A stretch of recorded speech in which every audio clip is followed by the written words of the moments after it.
WB home tutor চ্যানেলে তোমাদের স্বাগতম।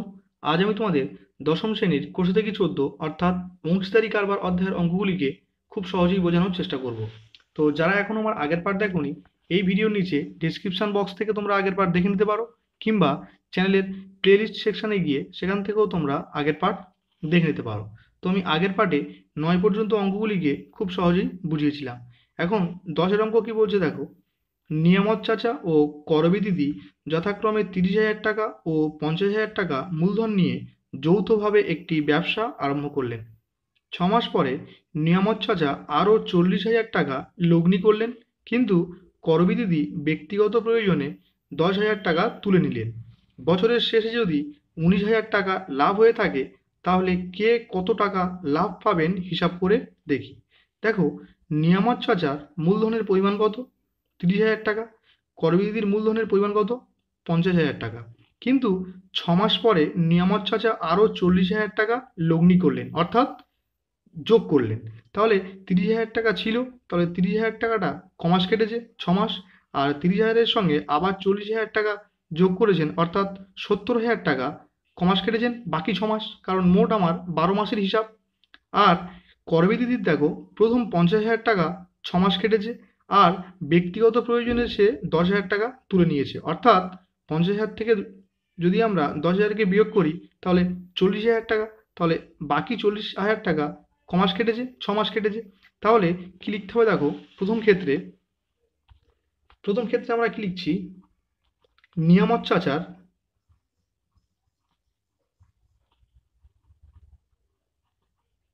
নিয়ামত চাচার 30,000 টাকা কমাস কেটেছে 6 মাস। নিয়ামত চাচার 30,000 টাকা 6 মাস কেটেছে, এবং 30,000 টাকার সঙ্গে আর কত টাকা দিয়েছিল? যোগ 40,000 টাকা, কারণ 40,000 টাকা সে আবার লগ্নি করেছে। তাহলে 30,000 যোগ 40,000 ইকুয়ালস টু 70,000 টাকা। তাহলে কমাস কেটেছে। মোট যদি 12 মাসের হিসাব হয়, তাহলে 70,000 টাকাটা 6 মাস কেটেছে।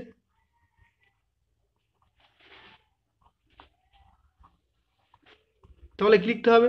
অতএব 1 মাস হিসাবে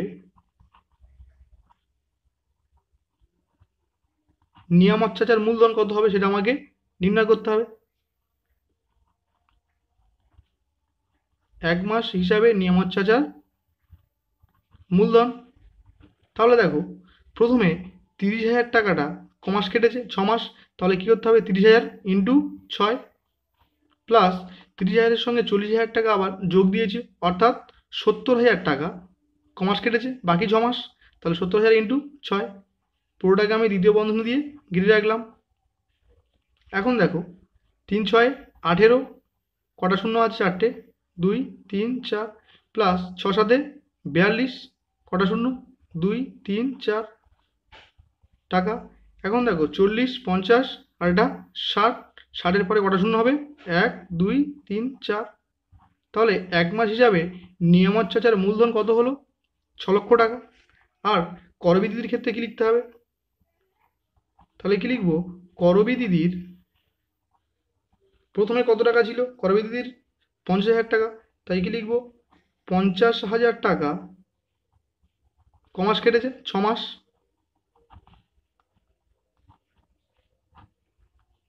এবং যেহেতু সে ব্যক্তিগত প্রয়োজনে 10,000 টাকা তুলে নিয়েছে, তাই কি লিখছি? 50,000 মাইনাস 10,000 ইকুয়ালস টু 40,000 টাকা। তাহলে বাকি কমাস কেটেছে? 6 মাস কেটেছে। তাহলে কি লিখতে হবে? অতএব 1 মাস হিসেবে করবী দিদির মূলধন কত হবে আমাকে নির্ণয় করতে হবে। তাহলে কি লিখছি? 1 মাস হিসাবে করবী দিদির মূলধন কি করতে হবে? তাহলে 50,000 টাকা যেহেতু 6 মাস কেটেছে, তাই আমি কি লিখছি? 50,000 ইন্টু 6, প্লাস যেহেতু 10,000 টাকা তুলে নিয়েছে, অর্থাৎ 40,000 টাকা। তাহলে বাকি কমাস কেটেছে 6 মাস। তাহলে 1 মাস হিসাবে করবী দিদির মূলধন এটা। দেখো 5 6 30, কটা শূন্য? 4টে, প্লাস 4 6 24, কটা শূন্য? 4টে। এখন 30 24 54, পরে 4টে শূন্য হবে, তো 5,40,000 টাকা। তাহলে নিয়ামত চাচার মূলধন কত? 6 লাখ টাকা। আর করবিদিদির মূলধন কত? 5,40,000 টাকা। তাই প্রথম কাজ আমার কি? দুজনের মূলধনের অনুপাত নির্ণয় করতে হবে। তো অতএব নিয়ামত চাচা ও করবিদিদির মূলধনের অনুপাত কত আমাকে নির্ণয় করতে হবে। তাই লিখছি নিয়ামত চাচা ও করবিদিদির মূলধনের অনুপাত কত হচ্ছে? তাহলে 6 লাখ ইস্টু 5,40,000। দেখো যদি আমরা 4টে করে শূন্য ক্যান্সেল করি তাহলে এখানে কে পড়ে থাকছে? 60 ইস্টু 54। যদি আমরা 6 দিয়ে কাটি তাহলে 6 10 60 আর 6 9 54। তো নিয়ামত চাচা আর করবিদিদির মূলধনের অনুপাত আমি কি পেলাম? 10:9। মোট লাভের পরিমাণ কত? 19,000 টাকা। তাই লিখছি মোট লাভের পরিমাণ 19,000 টাকা, সেটাকে আমরা লিখে নিলাম। তাহলেই মোট 19,000 টাকা লাভটা 10:9 অনুপাতে নিয়ামত চাচা ও করবিদিদির মধ্যে ভাগ করতে হবে। তাহলে লেখাটা কি লিখতে হবে? 10:9 অনুপাতে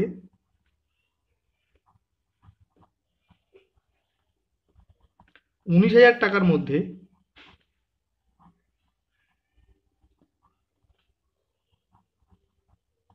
প্রথম টাকার মান নিয়ামত চাচা। তাই কি লিখবো? নিয়ামত চাচা পাবে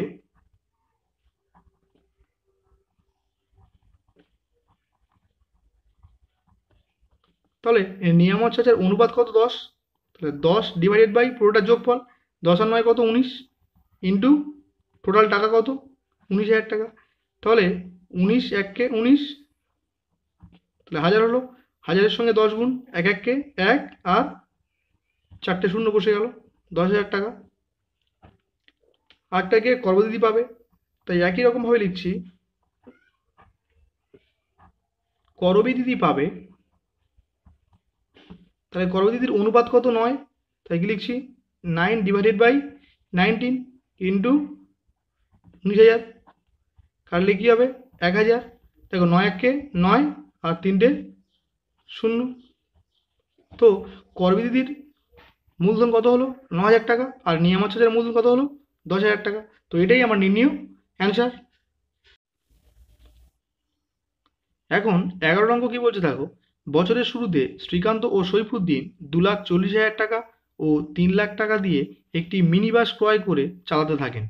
4 মাস পর তাদের বন্ধু পিটার 81,000 টাকা নিয়ে তাদের সঙ্গে যোগ দিলে শ্রীকান্ত ও সৈফুদ্দিন তাদের মূলধনের অনুপাতে সেই টাকা তুলে নেন। বছরের শেষে 39,150 টাকা লাভ হলে লভ্যাংশ থেকে কে কত টাকা পাবেন হিসাব করে লিখি। দেখো বছরের শুরুতে শ্রীকান্তের দেওয়া মূলধন কত ছিল? 2,40,000 টাকা। আর সৈফুদ্দিনের দেওয়া মূলধন কত ছিল? 3 লাখ টাকা। কিন্তু বলছে 4 মাস পরে তাদের বন্ধু পিটার 81,000 টাকা নিয়ে এলে বলছে শ্রীকান্ত ও সৈফুদ্দিন তাদের মূলধনের অনুপাতে সেই টাকা তুলে নেন। তাহলে প্রথম কাজ আমার শ্রীকান্ত ও সৈফুদ্দিনের মূলধনের অনুপাত নির্ণয় করতে হবে। তো দেখো প্রথম কাজ আমরা কি করছি? শ্রীকান্ত ও সৈফুদ্দিনের মূলধনের অনুপাত আমাকে প্রথম নির্ণয় করতে হবে। তাই লিখছি শ্রীকান্ত ও সৈফুদ্দিনের মূলধনের অনুপাত।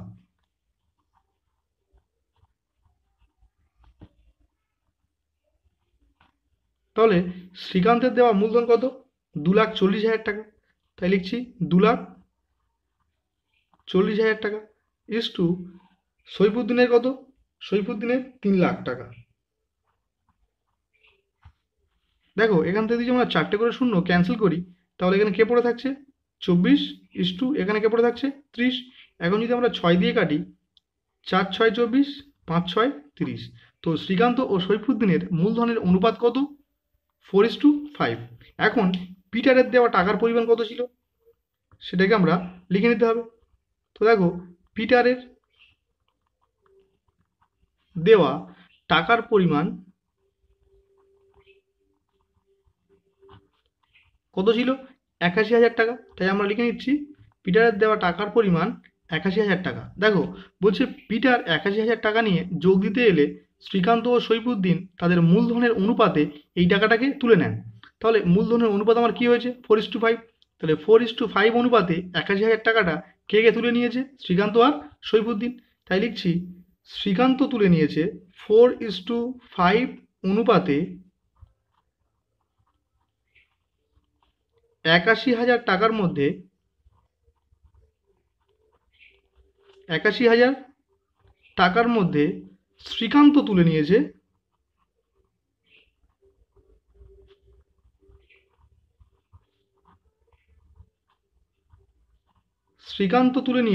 তাহলে শ্রীকান্তর অনুপাত কত ছিল? 4। তাহলে কি হবে? 4 ডিভাইডেড বাই ৫ 4 যোগ করলে কি হবে? ৯ ইন্টু মোট টাকা কত? ৮১,০০০। কারণ ৮১,০০০ টাকা থেকে দুজনকে তুলে নিয়েছে। তাহলে ৯ ৯ ৮১ আর ৩টে শূন্য, অর্থাৎ ৪ ৯ ৩৬,০০০ টাকা। তাহলে শ্রীকান্ত তুলে নিয়েছে কত? ৩৬,০০০ টাকা। আর সৈফুদ্দিন তুলে নিয়েছে কত?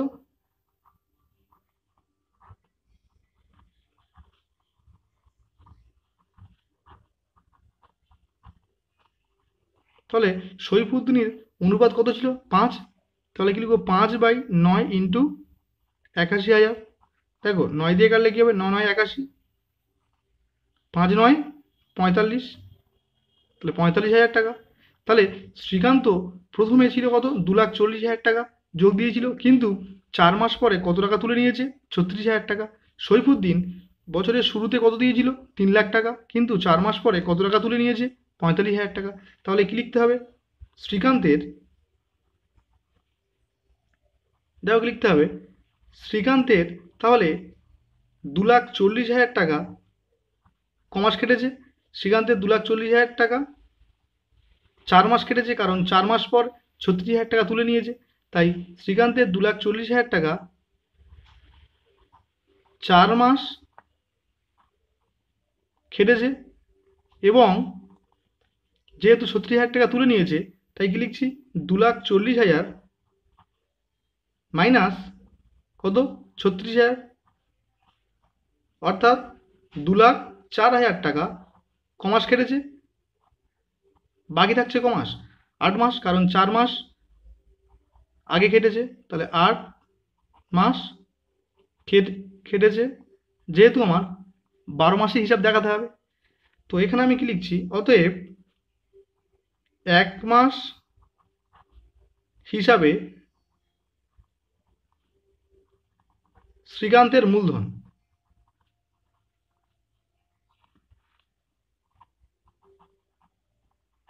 তাহলে দেখো, প্রথমে ২,৪০,০০০ টাকা যেহেতু ৪ মাস কেটেছে, তাই কি লিখছি? ২,৪০,০০০ ইন্টু ৪, প্লাস যেহেতু ৩৬,০০০ টাকা তুলে নিয়েছে, অর্থাৎ ২,০৪,০০০ টাকা বাকি, তাহলে কমাস কেটেছে ৮ মাস। তাহলে এর সঙ্গে আমি ৮ গুণ করছি, তাহলে ১ মাস হিসাবে শ্রীকান্তের মূলধন পেয়ে যাব। দেখো, ৪ ২৪ ৯৬, কটা শূন্য? ৪টে। প্লাস যদি আমরা ৮ দিয়ে এটাকে গুণ করি, তাহলে কি পাবো? ৪ ৩২, ৮ 2 16, কটা শূন্য? ৩টে। যদি আমরা এর সঙ্গে যোগ করি, কি পাবো? 2 9 5 2 আর 3টে শূন্য। তাহলে ১ মাস হিসেবে শ্রীকান্তের মূলধন কত হলো? এটা। এখন কি করতে হবে? সৈফুদ্দিনের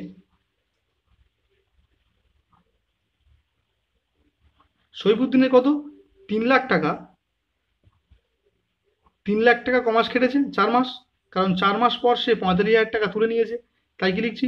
সৈফুদ্দিনের ৩,০০,০০০ টাকা ৪ মাস খেটেছে, এবং ৩,০০,০০০ থেকে ৪৫,০০০ টাকা বিয়োগ করতে হবে, কারণ ৪৫,০০০ টাকা সে তুলে নিয়েছে ৪ মাস পরে। তাহলে পড়ে থাকছে কত? ২,৫৫,০০০ টাকা। তাহলে ২,৫৫,০০০ টাকা বাকি কমাস কেটেছে ৮ মাস, তাই লিখছি ৮ মাস খেটেছে। অতএব 1 মাস হিসাবে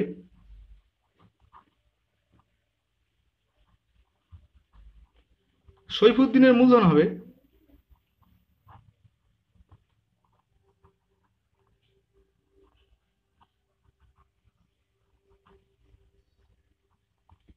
তাহলে সইফুদ্দিনের 3 লাখ টাকা কমাস খেটেছে 4 মাস, তাহলে 3 লাখ ইন্টু 4 প্লাস 2,55,000 টাকা, কারণ 45,000 টাকা তুলে নেওয়ার পর 2,55,000 টাকা কমাস কেটেছে বাকি 8 মাস। তো 1 মাস হিসাবে সইফুদ্দিনের মূলধন এটাই। দেখো 3 4 12, কটা শূন্য? 5টা। 1 2 3 4 5, 2,55,000 সঙ্গে আমরা 8 গুণ করছি, তাহলে কী হবে? 0 4 0 2 আর 3টে 0, এর সঙ্গে যোগ করলে কী পাবো? 4 2 3 আর 1 2 3, 3টে 0, সরি 4টে 0 হবে। দেখো তাহলে শ্রীকান্তের মূলধন কত? এটা। সইফুদ্দিনের মূলধন কত? এটা। আর পিটারের 81,000 টাকা তাহলে কমাস খেটেছে 8 মাস, কারণ 4 মাস পরে পিটার এসছে, তাই লিখছি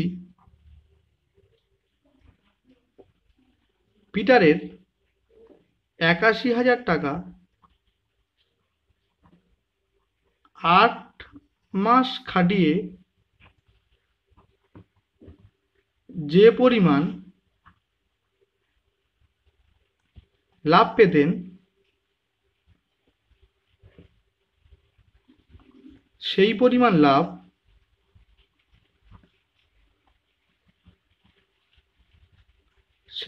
লাভ 1 মাসে পেতে হলে 1 মাসে পেতে হলে পিটারের মূলধন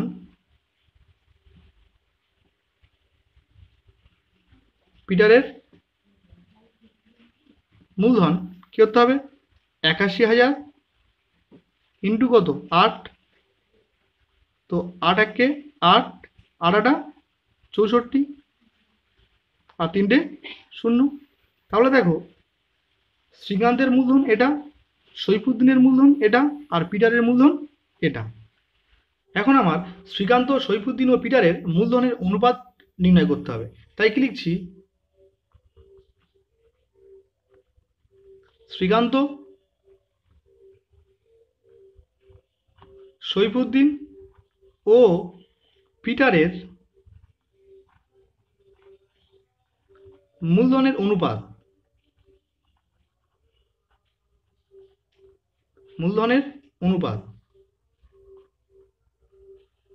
তাহলে দেখো শ্রীকান্তের মূলধন কত ছিল? 2592,000 ইজ টু সইফুদ্দিনের কত ছিল? 324, 4টে 0 ইজ টু পিটারের কত ছিল? 648,000। এখন যদি আমরা 3টে করে 0 ক্যান্সেল করি, তাহলে দেখো এখানে কি পাবো? 2592 ইজ টু এখানে কি পাবো? 3240, এখানে কি পাবো? 648।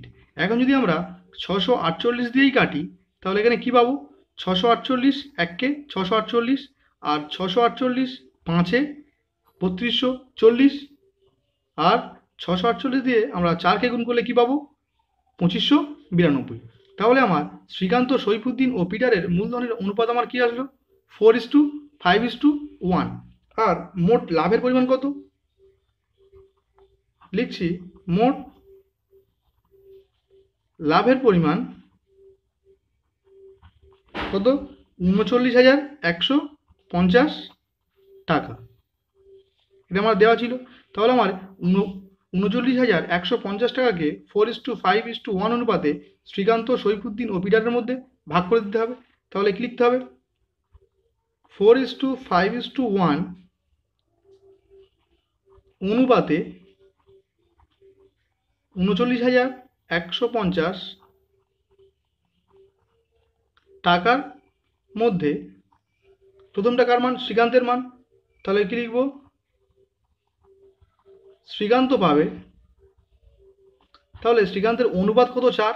তাহলে কি লিখব? 4 বাই পুরোটা যোগফল, 5 4 9 10 ইন্টু মোট টাকা 39,150, 0 0 কাটলো।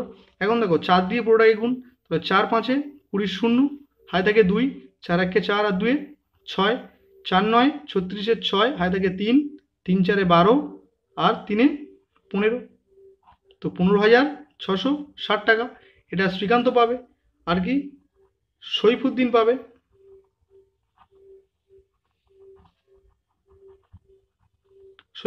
সৈফুদ্দিন পাবে, দেখো সৈফুদ্দিনের অনুপাত কত ছিল? 5, তাহলে কি লিখবো? 5/10 ইন্টু 39,150, তাহলে একটা করে শূন্য আমরা কাটতে পারি। দেখো 5 দিয়ে গুণ, 5 5 25, 5 হাতে থাকে 2, 5 1 5 আর 2 7, 5 9 45, 5 হাতে থাকে 4, 3 5 15 আর 4 19, তো 19,575 টাকা এটা সৈফুদ্দিন পেল। আর কে? পিটার পাবে কত? লিখছি পিটার পাবে। পিটারের অনুপাত কত? 1, তাহলে কি লিখবো? 1/10 ইন্টু 39,150, একটা করে শূন্য যদি আমরা কাটি, তাহলে এটা দিয়ে 1কে গুণ, 1-এর সঙ্গে কোনো সংখ্যা গুণ করলে কী পাবো? সেই সংখ্যাটাই বসে যাবে। তাহলে 3,915 টাকা। তাহলে শ্রীকান্তের টাকার পরিমাণ কত? 15,660 টাকা। সৈফুদ্দিনের টাকার পরিমাণ কত? 19,575 টাকা। পিটারের টাকার পরিমাণ কত? 3,915 টাকা। তো এটি আমার নির্ণীয় অ্যান্সার। তো আজকের ভিডিও এই পর্যন্ত রাখলাম, দেখা হবে পরের ভিডিওতে।